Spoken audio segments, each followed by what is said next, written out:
Hey everybody, welcome to the Silver Phoenix Happy Hour. Cheers, Ken. Cheers, Blaze. How's your week going? It's been an interesting week actually. A lot of stuff going on. I don't know if I told you I got to see Thor actually. I don't know if you've seen it yet. I haven't. So don't, no I spoilers. then I yeah. I will keep my lips zipped until you've seen it. So Good. um, What did you how have think of things? it though? Oh, I liked it. It was definitely different than what I was expecting. It's a different approach than what I was expecting, but pleasantly surprised by it. Okay, all right. So, what about I'm you? excited. But you know what I'm more excited for? Our guest today. This is the Is best I that can do. This is Is the that best. a red balloon? It is a red balloon. I know it's a crab. I had a party this weekend. It was my blazing mermaid nymphlympics, sea nymphlypics party. It was a belated birthday thing for me. So we had crabs and all sorts of sea creatures. But for our guest today, which I can't wait for you to intro him. He should be joining us soon. But this was very apropos for that. I thought I would bring it on for him. And I also have a red drink in the honor as well. So. Well, in the spirit of our guest tonight, based on what he's done in the past, I actually have a Tila Master of the Universe glass. So let's see if he Ah, picks up on that. I mean, who didn't love He-Man and Tila? And what was the name of the big cat, the big tiger? Cringer and Battle Ginger? Cat when he Yes, yeah. Battle Cat. That was it, Battle Cat.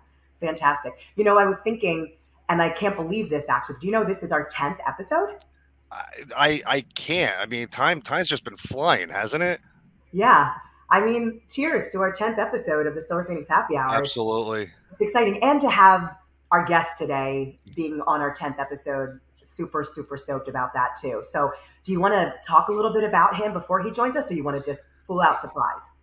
Well, I mean, we can. Our guest today is actually going to be the very awesome Brandon Crane, who, if you don't know, played Ben Hanscom, young Ben Hanscom, in the original '90s It miniseries, the original Stephen King's It, and a lot of fun memories of that movie growing up. I think I was like 13 when it came out, Yeah, and there was just something cool about like the whole thing in the '50s with those kids.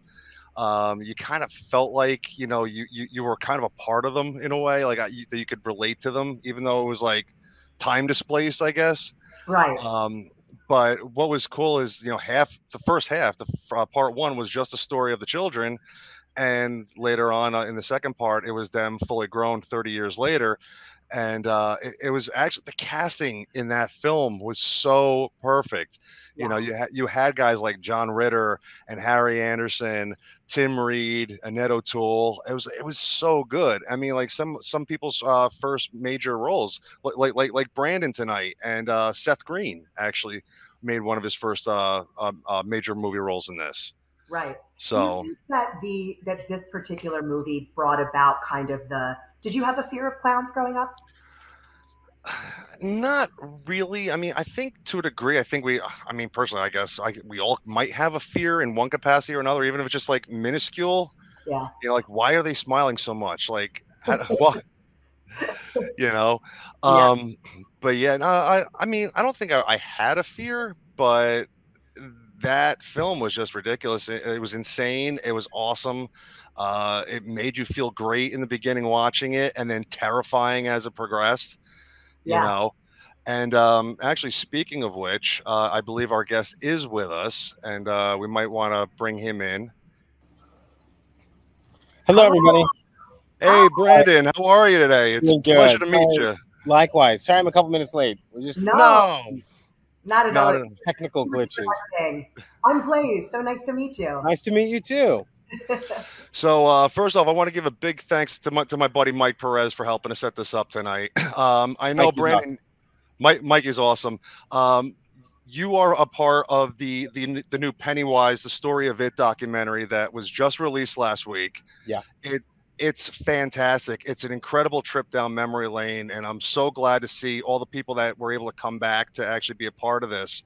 Yeah. Um, First of all, I was just kind of curious, like, how were you approached for this, and how did you feel when you were asked about this? I've been in communication with one of the directors, John Campopiano, he reached out years before as a fan. Um, so we had a kind of online friendship, right? Um, and then when he told us, he told me, we dropped the line one day and said, "I've got, you wouldn't believe the information that I have and what I'm up to now. Would you like to be a part of this?" It's like, this is no brainer, of course, of course. You got who, you know, and they'd already lined up. I mean, so many people. By the time I shot my bit, I know they'd already shot Tim. I think they'd already shot Seth. So just knowing that they were a part of this too was one of those moments you couldn't say no. You just couldn't say no, and to know that this was already going to be a labor of love, um, which, I mean, that's the thing that I I struggle with sometimes with documentaries or retrospectives is sometimes it's just about the title, and a lot of the stuff that they feature isn't new. Um, and in this case, everything John was talking about was the antithesis of that. I mean, knowing how much he loved that movie, I knew it was going to be a labor of love, number one. And then number two, when he told me about all of the BTS footage that he managed to get from Bart Mixon, Mm. I mean, this is something that answers questions that fans have asked for a very, very long time and wanted to see for a very long time.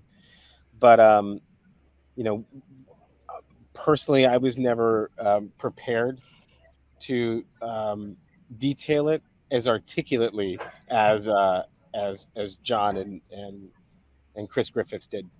Right. Well, Was there a particular question that you do get asked from the fans most? Usually, it's what was it like, working with Tim Curry, Okay. and um, and I mean, that's a good one it's because Tim Curry. Tim Curry, yeah, I mean, it was a masterclass for us. I mean, probably lost on us at the time, but certainly, as we got older and we started getting a little more serious about the work, and I'm really only speaking for myself, but um, those moments were not lost on me, you know, moving forward. Well, you did bring up the fact that there was a lot of behind the scenes in this, and again, as a fan, and the legacy of this film, like as a I guess a cult film at this point. I mean, well, it started Yeah, off kind of cult, really, yeah, as it progressed, but I mean, it's kind of full blown. Like the image of Pennywise, even the '90s version is iconic at it this is. point. And but just to get to see a lot of those behind the scenes videos and stuff, like it was so cool. Like I've watched it so many times, and you always wondered what it was like, and actually seeing it blew me away. It really Yeah, did. yeah. We shot the documentary in 2017. It's a long time ago. I mean, it was before the Yeah, new films were released, but it just shows you it is the delay has nothing to do with a lack of energy or effort. I mean, they had hours upon hours of footage without the interviews to chew through and yeah. find a compelling story. And I mean, they left no surface unturned, really, which is also like really amazing. Well, let me ask you too. What do you think the appeal of the film is? I mean, you were in it and everything, but now you're going out. You're talking about the documentary. You're going back and reminiscing and talking to more people about it. What do you think stands out the most, or why I do you think think it's held on for so long? I think coming of age stories are incredibly useful and helpful. I mean, you've got seven different archetypes of people, and that's the one thing I will say about ours, the miniseries, is that there is without a doubt a difference between all of the characters. I mean, they're all so distinct. Um, so that's seven chances that one of us will speak to someone and our experiences will speak to someone. So, Scary Clown aside, it's a coming of age story. It's also, a story about outcasts who, with the strength of their friends, can accomplish anything. you know. Well, especially in regards to your character too. I mean, there's a huge piece on bullying, Yeah. and being as young as you were shooting it, like, where do you draw from? Like, where do you get the inspiration, or how do you actually pick that up? No, it was easy. Most of my performance, if you will, um, is very much truth to film. When I was young, well, I mean, I still love a good cheeseburger, right? But Who but when doesn't? but who doesn't, right? But my character was very much like me in so many ways. Like, I was fat. I was bullied in school. I mean, there were kids that would find ways to make fun of me for being on TV. It's so absurd. And I remember, just to that point, the only thing that I remember about anti-bullying were these terrible commercials. And I don't know if they only played in the LA market, but it was like this bully walks up to this kid in the school bathroom and is like, hey, you got the lunch money? You don't have to tell anyone. See you tomorrow. And that, like, if you grew up in my era and you lived in that area, at least you would know, like, this would bring back a flood of memories. As far as I remember, that was the extent of any anti-bullying campaigns. I mean, it was just kind of par for the course. Yeah, we had a lot of PSAs like that on the East Coast too, actually. Yeah. Yeah, I mean, toughen up your skin, right? I mean, that's kind of Yeah. the old school, I don't want to say boomer, but it's just, Yeah. it's just, toughen up. And nowadays, it's like, no, we can address this, and we can cut right to the core of it. Well, you brought up, acting as a kid. I mean, you had done stuff before it, and in doing some of the research, I had mentioned it in the opening. I actually decided to go with a Tila Master of the Universe class in preparation for you. Awesome. So, Awesome. so you did a Master of the Universe commercial back in I the day, did. right? I did. I did. I So, did. It was for the Stinkor doll that had come out. I yes. think it was like 1984. Yeah. Oh, yeah. Oh, that's amazing. Amazing. I was just talking to my daughter about that not too long ago. And it's funny now with the resurgence of Master of the Universe. It's on Yeah. Netflix, on multiple things now, Yeah. and Jason Mewes playing Stinkor just kind of seems right but wrong at the same time. No, it's more right than wrong. That's more right than wrong. No, I think it's so awesome. There was this viral kind of TikTok running around where it's like the Reading Rainbow with DMX, and so this guy who did an edit of it was literally sitting on the floor with a bowl of cereal in his hand watching Reading Rainbow. And I was telling my daughter the other night, that's exactly me at 3:30 on a weekday when Masters of the Universe came out. Because there was none of this on-demand stuff, right? And you didn't want to miss out.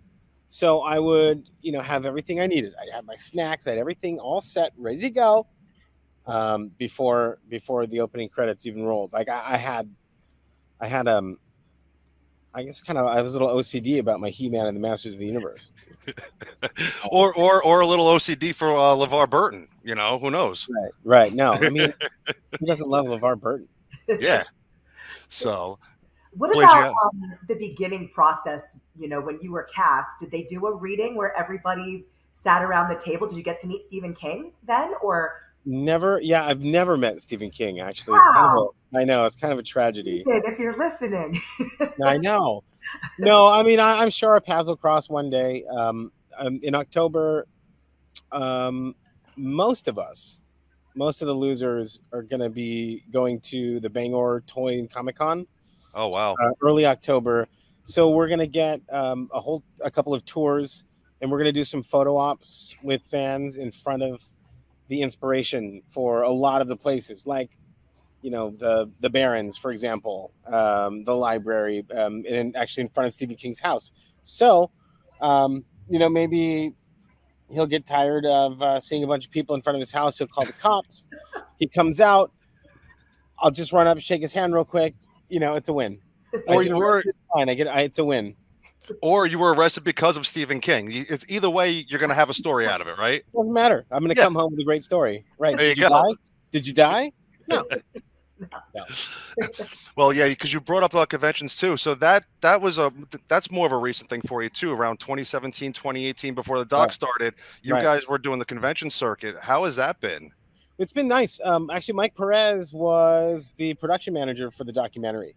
So I remember we talked about, well, we were signing the contract for the documentary, and he said, "You guys ever do appearances?"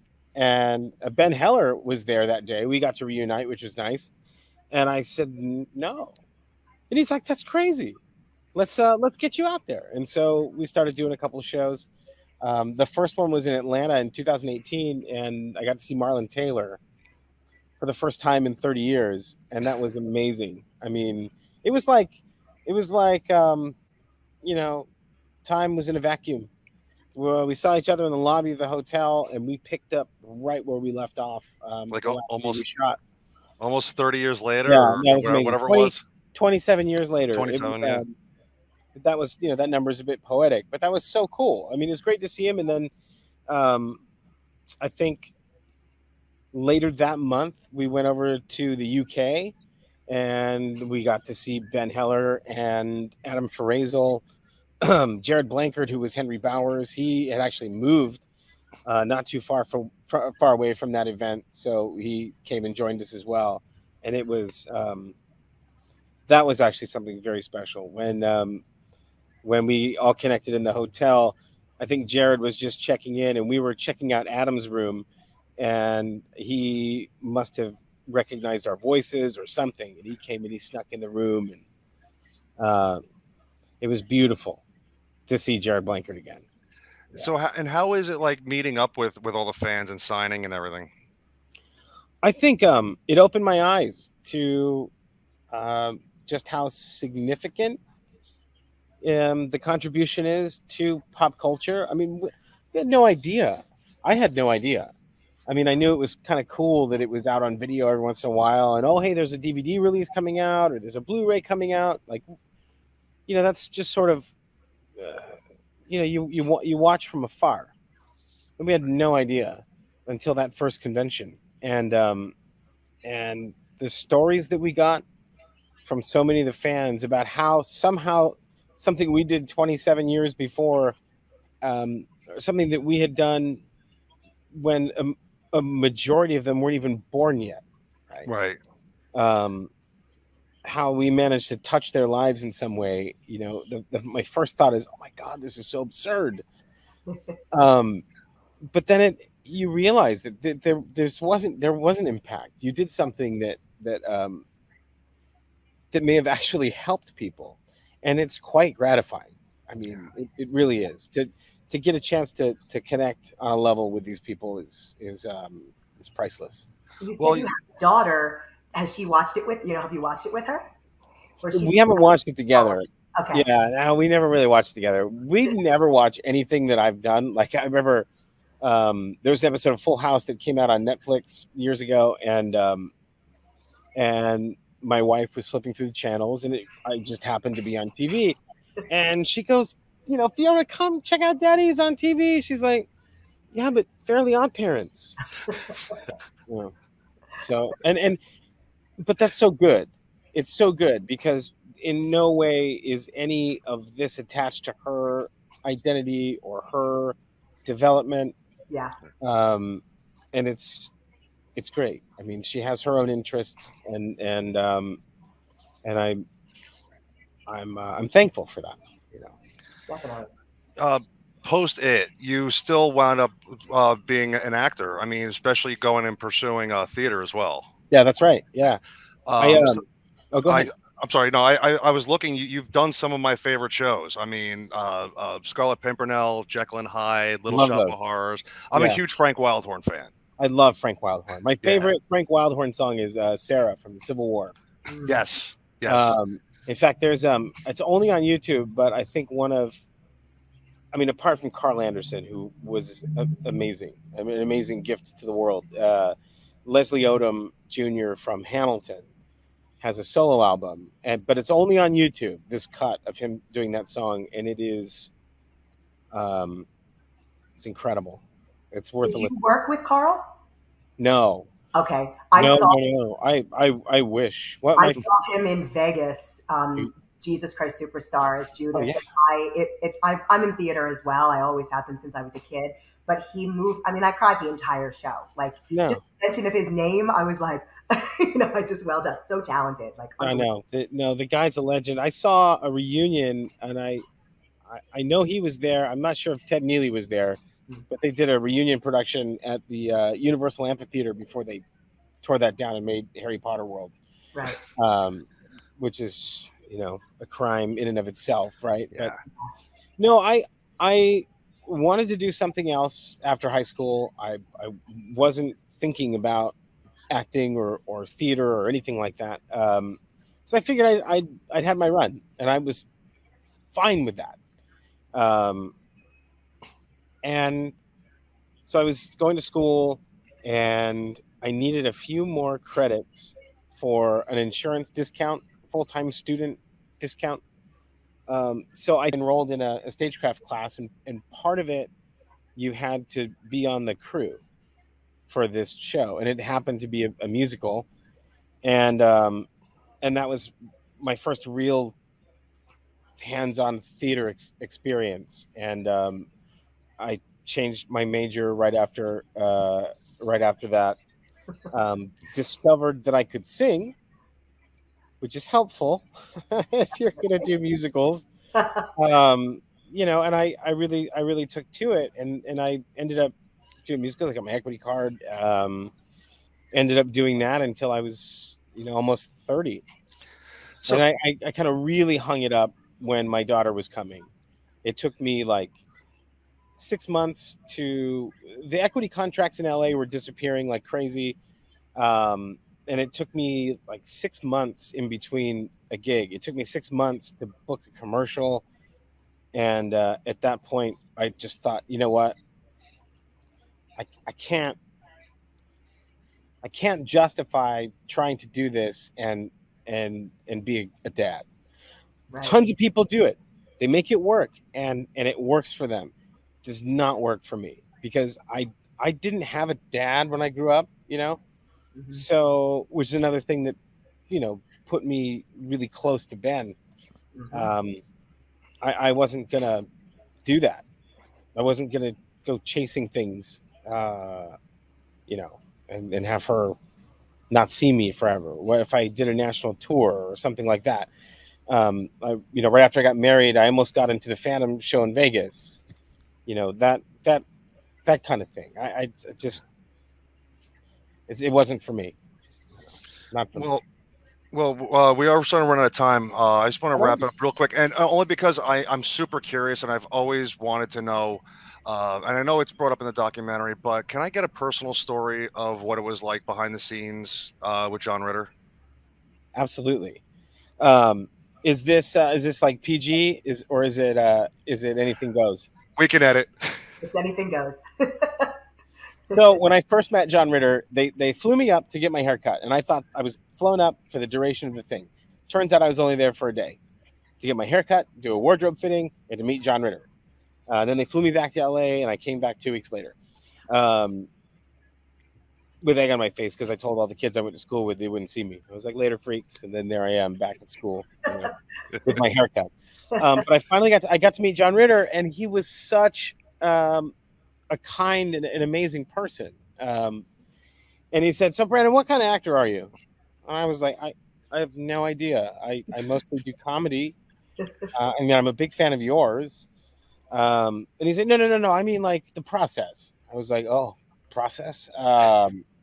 He said, okay, look, when you read a script, do you read the whole thing so you understand it? Or are you okay, my line, bullshit, bullshit, bullshit, my line, bullshit, bullshit. Are you that kind of guy? And I was like, no, I read it. Um, you know, Maybe the second time I don't do that, but I'll read through it. And he was really interested in finding something that we could do together so we could kind of sell that we were both the same people. I think between John and I and all of the rest of the pairs, like our similarities were kind of a stretch. So we really had to find some connective tissue, and he helped navigate that, and we settled on the nail biting, which I've never stopped doing. But he was just a very gracious person, and I know Emily was there on the set, and he invited her over to have her be part of the conversation. And when we would see him in the wild, he was just he was always very interested in what we were doing that day. I mean, sometimes we were shooting, like passing ships, and inhabiting the same space at the same time, and switching teams, if you will, like tag team, team one in, team two in, and then and I wouldn't see him after that until shortly before he passed away. He was doing a play in North Hollywood, and it was called J for J, and he was wonderful. And I saw him at the stage door, and he remembered me without any like prodding. It was super cool. He's a great human being. That is so great to hear. Thank you for sharing that, man. Oh yeah. One of the things with that we always ask our guests, and this is like perfect after talking about John, how he kind of mentored you through that process.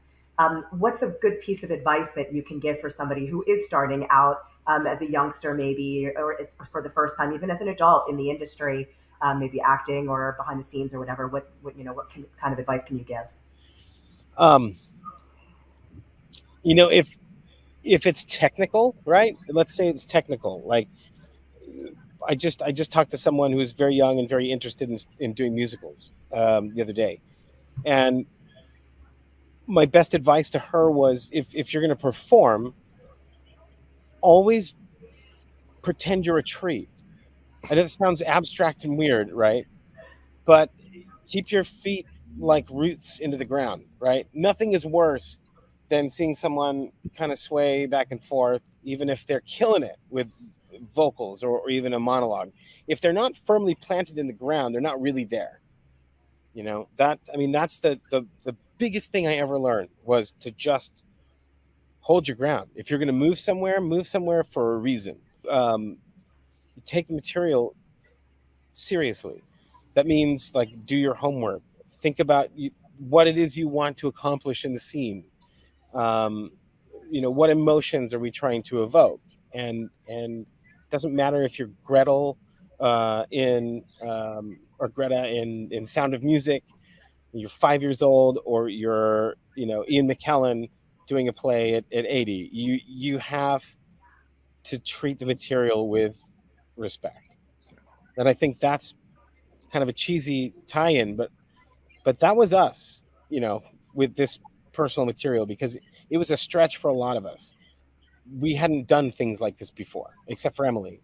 So that was all we could do, was to own it and take it as seriously as we possibly could.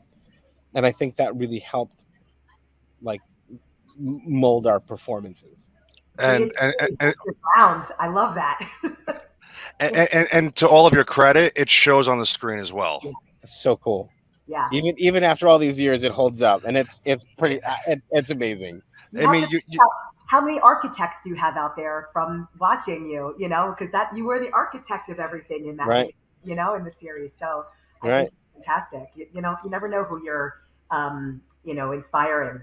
So right. That's why we do this.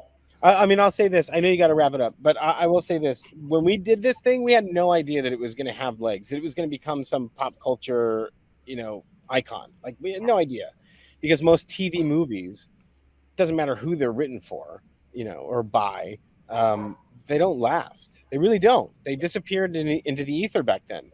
So for this to have the longevity, there has to be lightning in a bottle.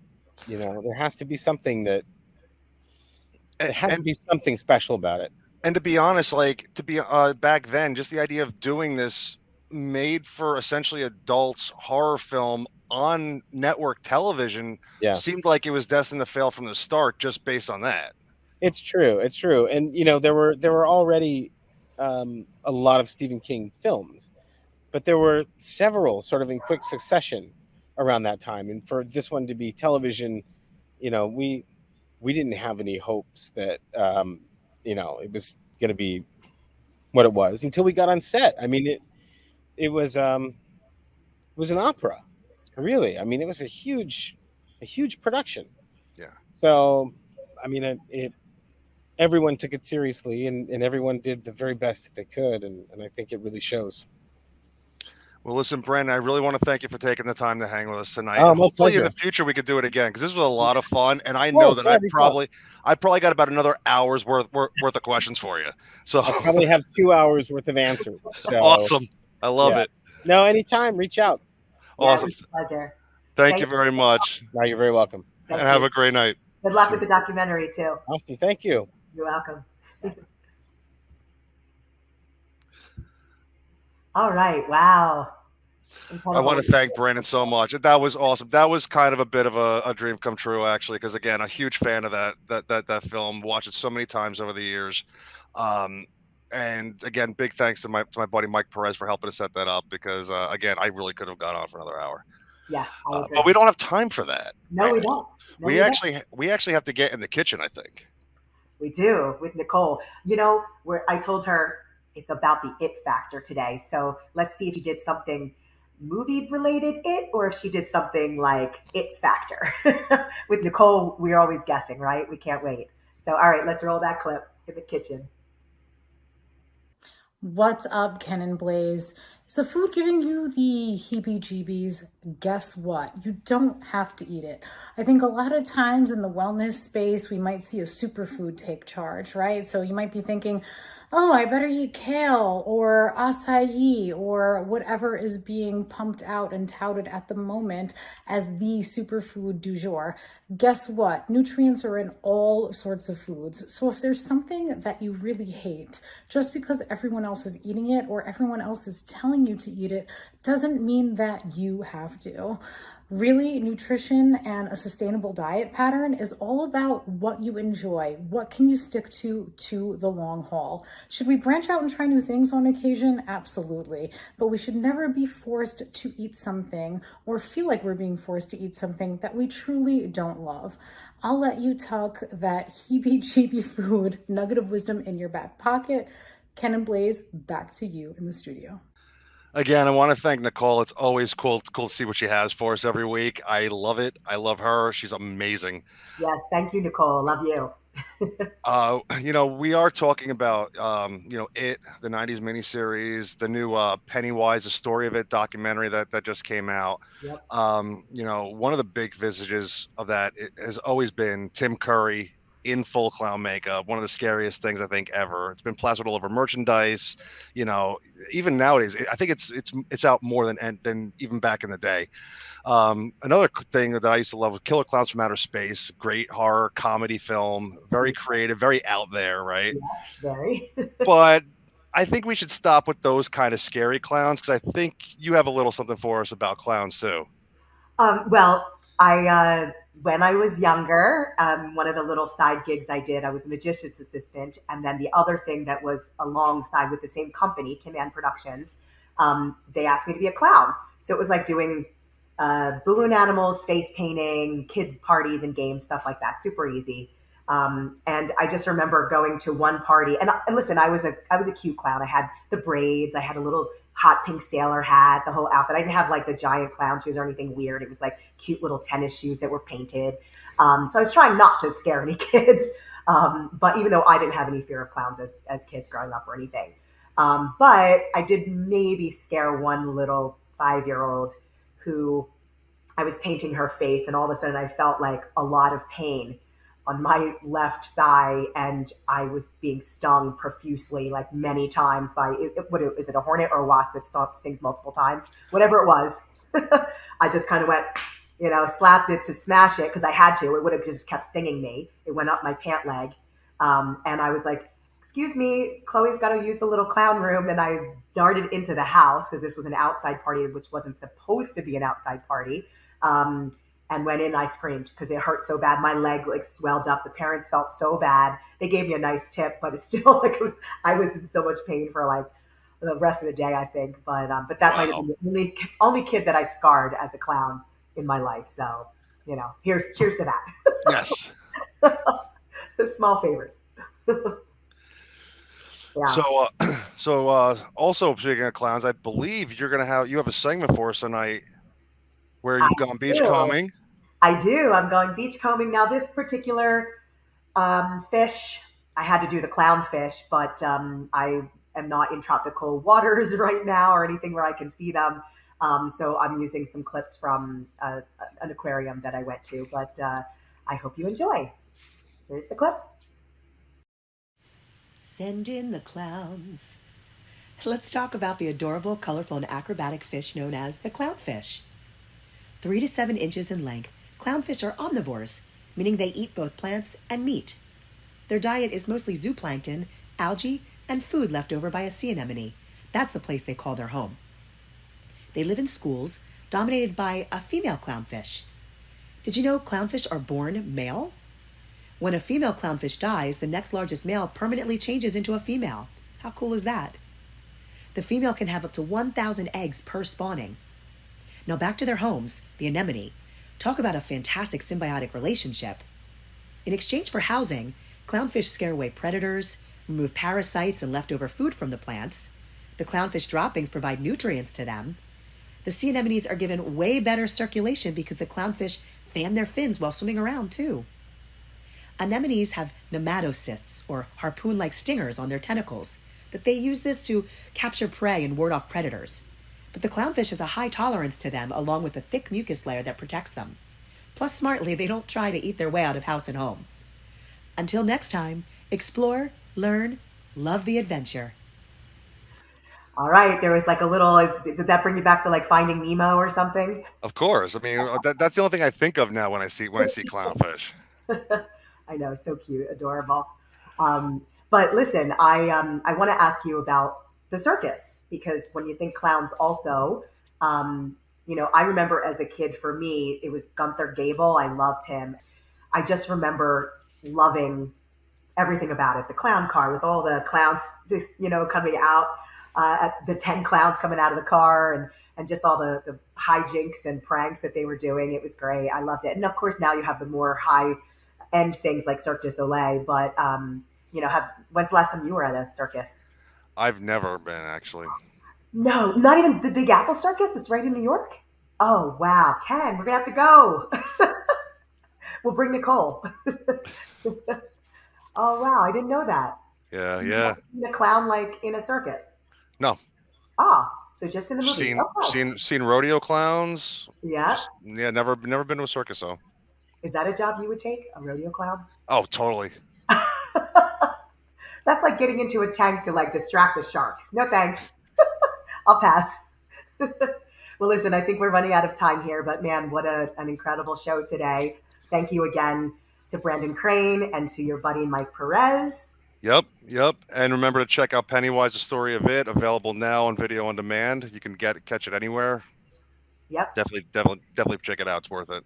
And if you can, take a look and follow us on our Instagrams. And I know the show is on a few different places now, so we'll put a post on that probably next week in the next episode of where you can find everything exactly. We've been kind of honing things. But and here's to our 10th episode, Ken. Happy 10th anniversary. Cheers. It's yours. Oh, I'm out already. How'd that happen? Bye, everybody.